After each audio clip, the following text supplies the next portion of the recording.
and appliances that I've ever seen in one location. Your lives at risk for the safety of people in New South Wales, whilst you have a government that is trampling over your rights and protections and the things that are owed to you. Just the bare minimum that you seek to be able to continue with good work that you do.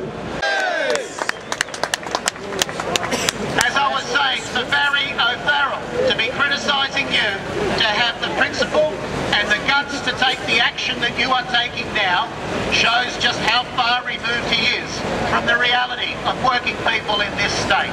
Because you cannot ignore the will of working people in New South Wales. You cannot ignore the rights, the long-held rights and conditions, the victories that have been won. And as we're speaking, I think there is an attempt to pass on another message to the Premier from a great height.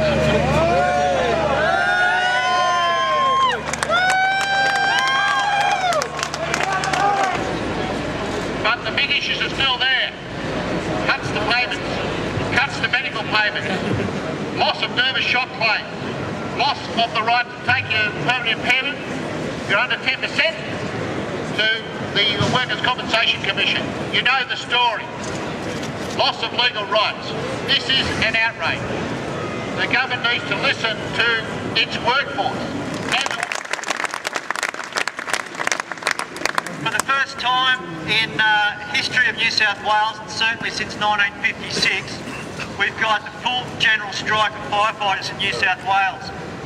For mine, given the changes since '56, that's probably the largest firefighter strike in Australia's history, I'd argue.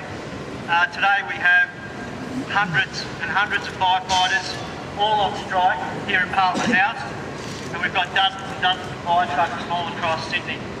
In Newcastle and Wollongong, as we speak, we've got the same situation down there with all the striking firefighters, permanent and retained, meeting in Newcastle and Wollongong.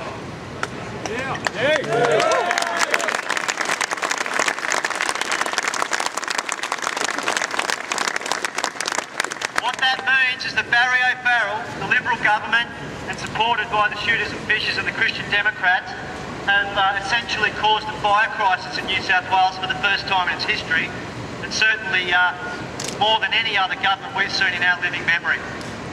Barry O'Farrell needs to be held to account for that, and certainly any action that we see this afternoon, any incidents where there's problems around New South Wales, falls fairly and squarely on this Parliament. But I'm proud when I see the men and women before me. I'm proud when I see the way that we, as firefighters, as unionists, as workers, are prepared to stand up and be counted to do what is right. I commend all of you. You are a credit to your union. You're a credit to the industry.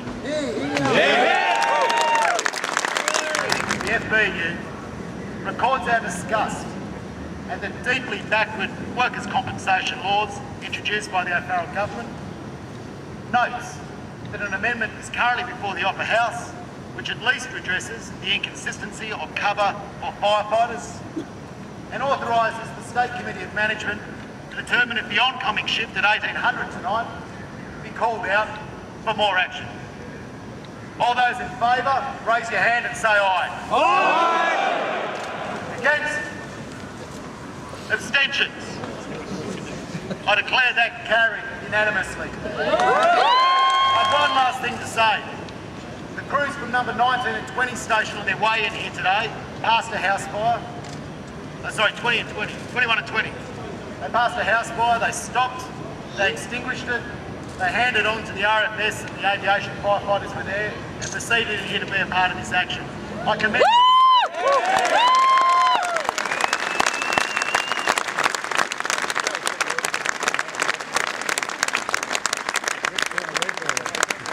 With any luck we'll get a result tonight.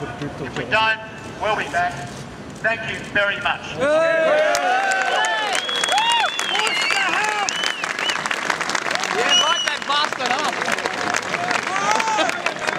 Wash the house down! Come